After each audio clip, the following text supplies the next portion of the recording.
भगवान श्री कृष्ण और बलराम जी का अद्भुत जन्म। दोनों के अवतार का उद्देश्य सनातन धर्म की पवित्र कथाओं में भगवान श्री कृष्ण और बलराम जी का जन्म अत्यंत अद्भुत और दिव्य माना गया है। दोनों भाई केवल एक परिवार में जन्म लेने वाले दो बालक नहीं थे, बल्कि धर्म की रक्षा और अधर्म के विनाश के लिए धरती पर प्रकट हुई दिव्य शक्तियां थे।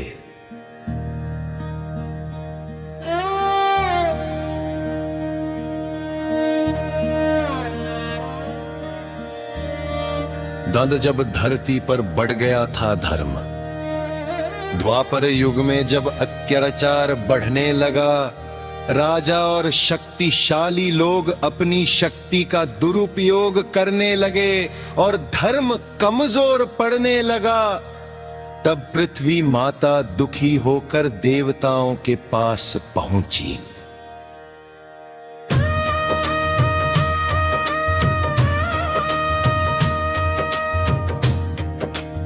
देवताओं ने भगवान विष्णु से प्रार्थना की, हे प्रभु, पृथ्वी पर अधर्म बढ़ गया है, अत्याचारियों के कारण प्रजा दुखी है, अब आप ही धर्म की रक्षा कर सकते हैं। भगवान विष्णु ने आश्वासन दिया कि वे स्वयं धरती पर अवतार लेकर अधर्म का नाश करेंगे। इसी दिव्य योजना में भगवान श्री कृष्ण और उनके बड़े भाई बलराम जी का प्राकट्य हुआ। क्या बलराम जी का जन्म क्यों हुआ? भगवान जी का जन्म क्यों हुआ? भगवान बलराम जी को भगवान श्री कृष्ण का बड़ा बली माना जाता है। वैष्णव परंपरा में उन्हें भगवान विष्णु के अनंत शेष का अवतार माना जाता है।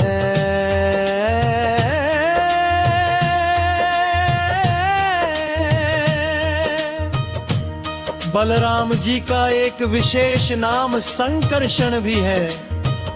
कथा के अनुसार देवकी के गर्भ में स्थित बलराम जी को योग माया की शक्ति से रोहिणी के गर्भ में स्थानांतरित किया गया, इसी कारण उन्हें संकर्षण कहा गया।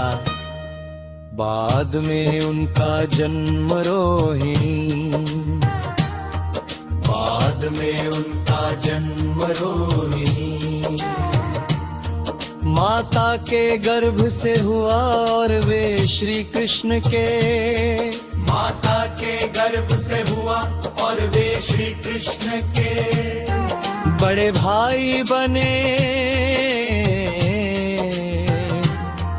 बलराम जी के अवतार का उद्देश्य केवल कंस के अत्याचार का अंत करने में सहायता करना ही नहीं था।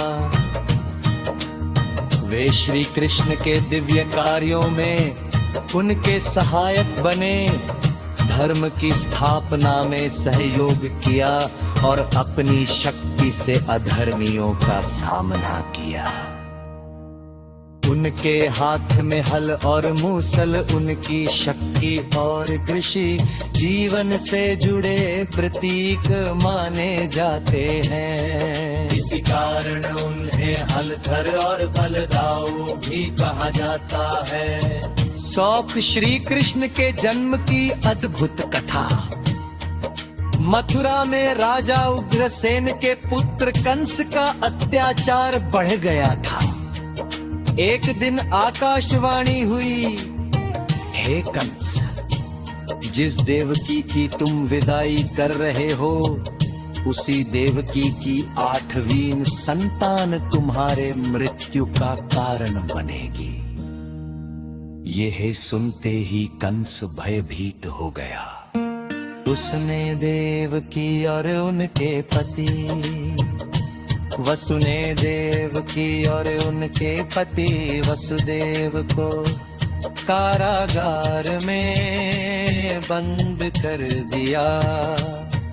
देवकी की संतानों का जन्म होते ही देवकी की संतानों का जन्म होते ही कंस उन्हें मार देता था। समय बीतता गया और वह रात आई जिसका इंतजार देवताओं को भी था।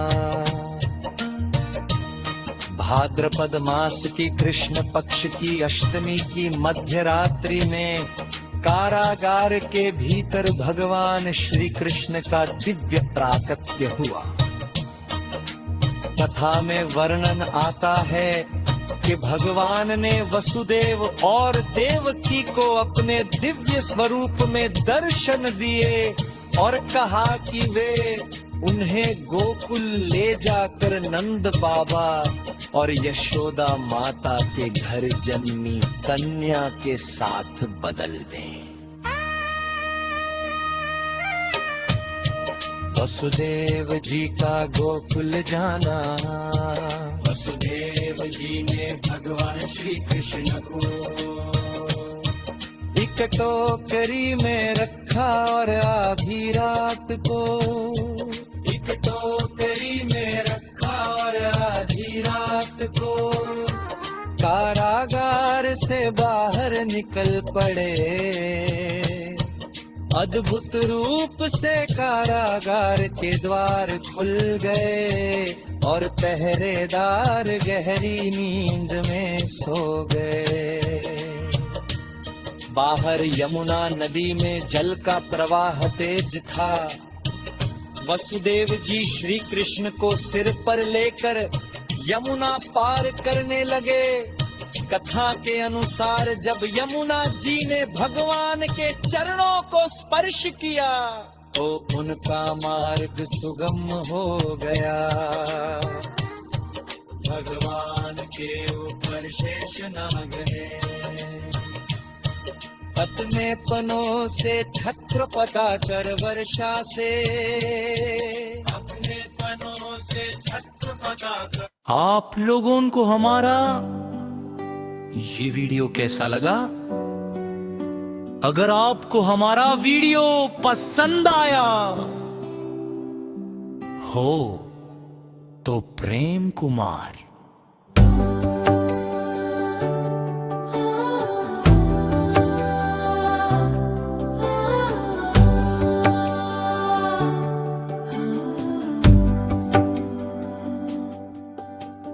चैनल को सब्सक्राइब जरूर करें और वीडियो को लाइक करना न भूलें।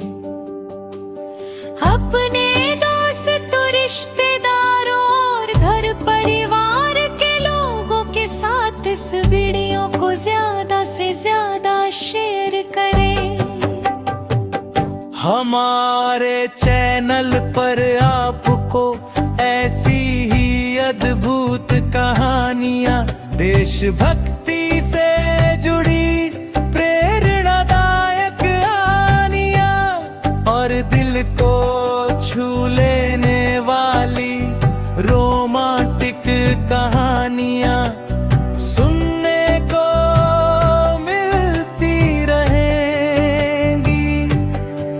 अगर आप चाहते हैं कि हमारे आने वाले हर नए वीडियो की जानकारी सबसे पहले आप तक पहुंचे तो सब्सक्राइब बटन दबाकर बेल आइकन जरूर दबाएं। आपका एक लाइक, एक कमेंट और एक शेयर हमारे लिए